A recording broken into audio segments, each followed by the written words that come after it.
When we review the hotspots of Mexican drug trafficking, the most frequently mentioned states are usually Michoacán, Sinaloa, and Jalisco with their respective regional cartels. But what about the gigantic Mexico City?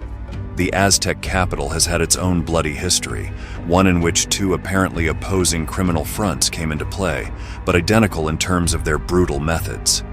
La Unión Tepito and the Fuerza Anti-Unión. Since 2016, the streets of the capital have become a territory at war, and while authorities claim that the situation is currently under control, is it really true? In this new video from MilitaryMight, we will analyze these criminal groups, their rivalry, and the current criminal situation of one of the largest cities on the planet. From the 1990s until the early 2010s, the main criminal gang in Mexico City was the Tepito cartel, which gained a lot of power through its partnership with the Beltran Leyva organization, also known as OBL, and with one of its main lieutenants and right-hand man of Barbas, Edgar Valdez Villarreal, alias La Barbie. But what goes up must come down. And with the death of several of the main figures of the Beltran Leyva clan, the Tepito cartel lost its status in the face of a new criminal front, formed by deserters from OBL and the infamous Michoacana family, many of whom were installed by Valdez Villarreal himself, who sought to form a new business after the fall of his boss. Thus was born the Unión Tepito. This group soon challenged the Tepito cartel to take control of both the neighborhood that gives them their name and extensive areas of Mexico City. That was the first of many wars waged by this new criminal group, which gained regional supremacy and reaffirmed its dominance through impressive selective acts of violence against its rivals. In addition to taking over drug distribution points in Mexico City, including Tepito itself, La Unión began to extort local businesses, often using the gota-a-gota, drop-by-drop system, whereby loans with high interest rates are offered to owners of small businesses and street vendors, exercising threats of physical violence in case they cannot pay. We want to warn you about the material you will see below, which corresponds to the torture carried out on a merchant in Mexico City by sicarios of the Unión Tepito cartel. The scene is truly brutal and exemplifies the kind of criminals we are dealing with.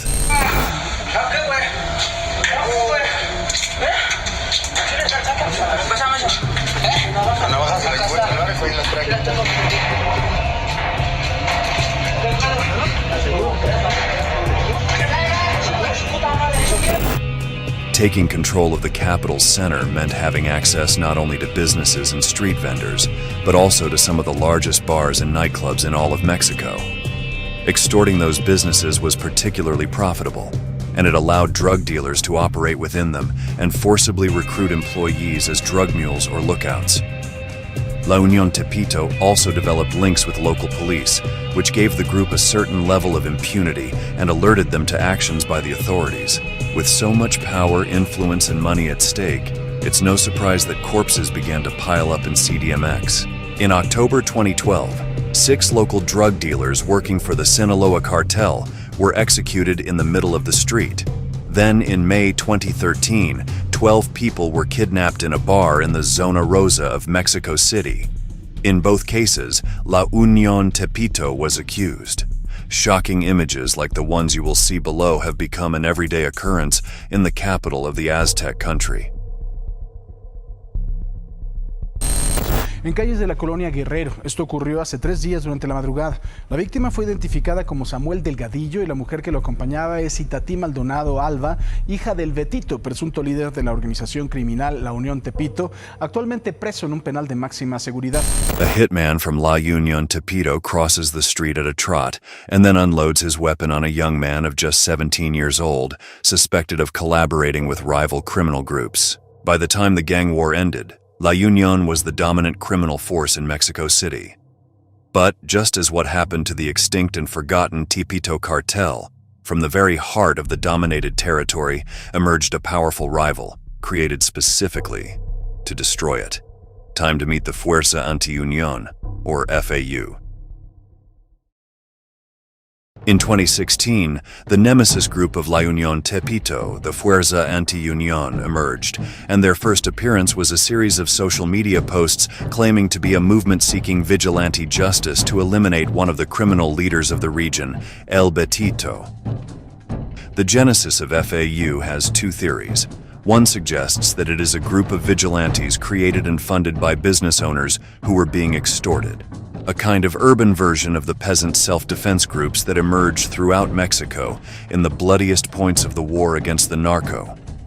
However, another version states that F.A.U. is nothing more than another criminal group that emerged as a descent from La Unión Tepito itself.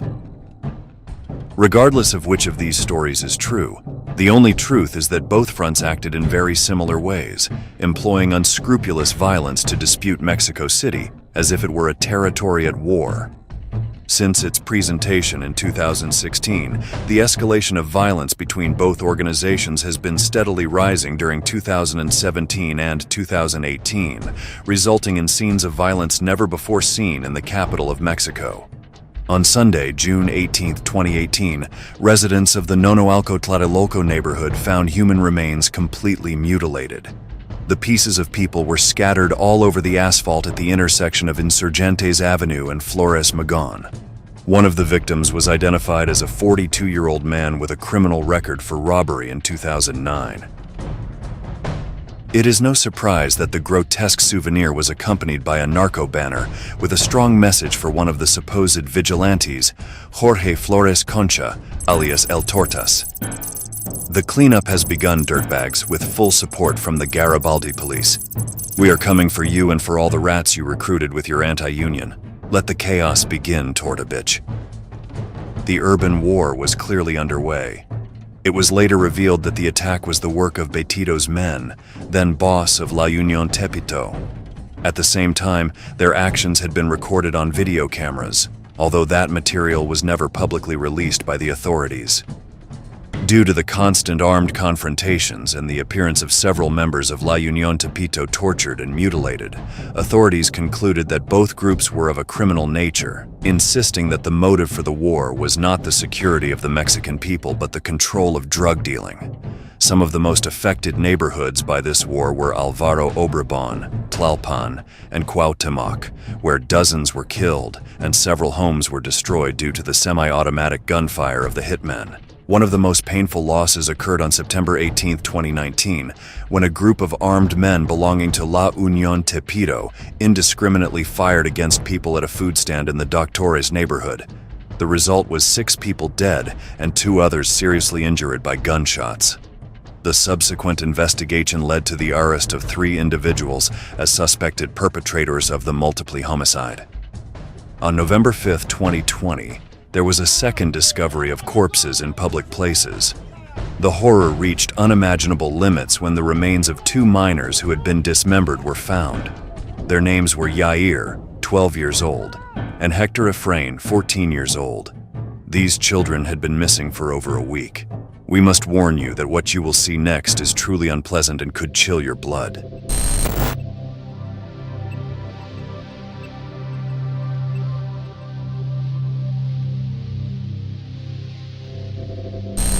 What the individual is pushing along the sidewalk is a plastic container filled with the pieces of the murdered children.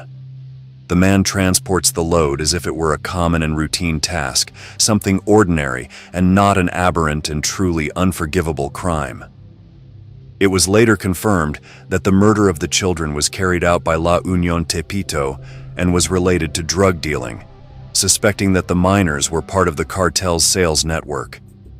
It is common knowledge that this criminal group, like many others, uses minors to carry out criminal activities, such as the case of Diron Alejandro, a 16-year-old who, after serving a sentence in a juvenile correctional facility for armed robbery, was shot to death alongside his companion, also a cartel member. While La Unión Tepito continued to be the most powerful criminal organization in Mexico City, before the pandemic, it suffered significant blows that weakened it severely. In October 2019, in a police raid, 31 members of the cartel were captured, and 2 synthetic drug laboratories were discovered. The operation was part of a much larger plan to sever the close ties between the police and the criminal world. In fact, Mexico City's Security Secretary, Omar Garcia Harfuch, stated that he had a list of 120 officers who had collaborated with La Unión Tepito. Esta secretaría tuvo conocimiento de la colusión de este grupo delictivo con autoridades de la Ciudad de México, las cuales posiblemente daban protección a esta organización. On the other side of the street, the Fuerza Anti-Unión did not limit itself to violence and dealing with bosses from other regions of the country. In case there was any doubt in the police authorities' minds about the criminal nature of the Fuerza Anti-Unión, in October 2020, an incredible discovery was made in Mexico City. In the central de Abastos of the capital, several tunnels were found that were used to transport weapons and narcotics, which, according to government representatives, belonged to the F.A.U. In that fantastic underground network, not only drugs were stored, but also weapons that the Fuerza Anti-Unión received from the Jalisco New Generation cartel.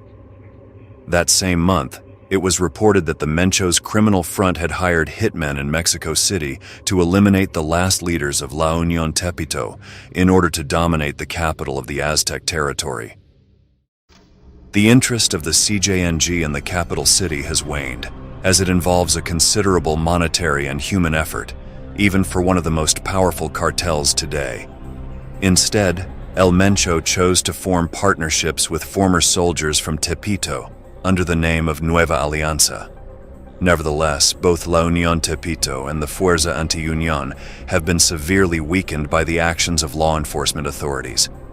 What you are seeing are images of the arrest of El Cabezas, one of the most recent leaders of the F.A.U., along with his partner. Weapons and various narcotic substances were seized in the operation. Fortunately, street violence has been on a slight decline since then. However, of course, this does not mean it has completely disappeared. This was evident in December 2021 when two hitmen from La Unión Tepito openly killed Ricardo Sanchez Vascoit, alias El Conan, a former police officer who had been accused of providing protection to the cartel. After testifying and not fulfilling his promises, the former officer and his partner were gunned down as they entered a store. In this brief clip, we can see the precise moment of the brutal attack.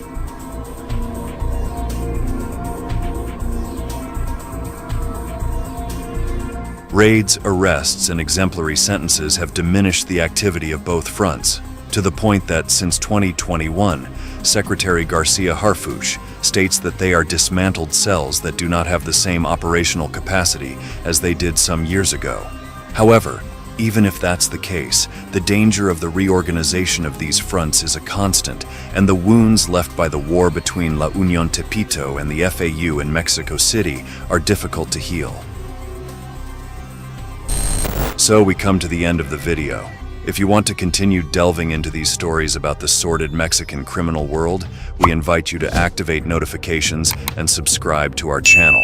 For now, we bid you farewell until the next installment of Military Might.